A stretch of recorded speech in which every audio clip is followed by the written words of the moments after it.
ઘણી બધી વખત કાનમાં કાન ખજૂરો કે એવા બધા જીવડા ઘૂસી જવાની સમસ્યા ઘણા લોકોને થતી હોય છે, તો એમાં સૌથી પહેલાં શું કરવું જોઈએ? સૌથી પહેલાં તો કાનમાં એવું લાગે કે કોઈ જીવડું ગયું છે કે કંઈ ગયું છે તો કાનની અંદર તેલ નાખી દેવું જોઈએ. ઓકે, કયું તેલ નાખી શકાય? કોઈ પણ પ્રકારનું તેલ હોય કે ઇવન ઓલિવ ઓઇલ હોય તો સારું, નથી ઘરમાં પણ જે તેલ હોય એ તેલ નાખો એટલે કોઈ પણ જીવડું હોય કે આ તે હોય એ ગુંગળી મરે અને એ મરી જાય.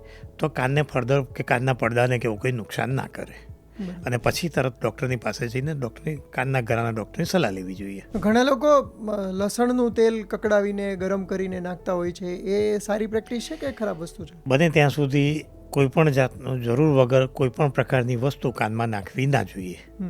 પણ લસણનું તેલ હોય કે ઘણીવાર ઓલિવ ઓઇલ હોય કે ઓલમોન્ડ ઓઇલ હોય એ ઘણીવાર કાનની ચામડી બહારના કાન કરતાં કાનનો પડદો 1 ઇંચ અંદર છે, એટલે ચામડી કોરી પડી જતી હોય તો ઘણા લોકોને કાનમાં ખંજવાળ આવી કે એવો કોઈ પ્રોબ્લેમ થઈ શકે. એની અંદર જો કોઈ ઓઇલ નાખવામાં આવે તો એ લ્યુબ્રિકન્ટ તરીકે કામ કરે છે.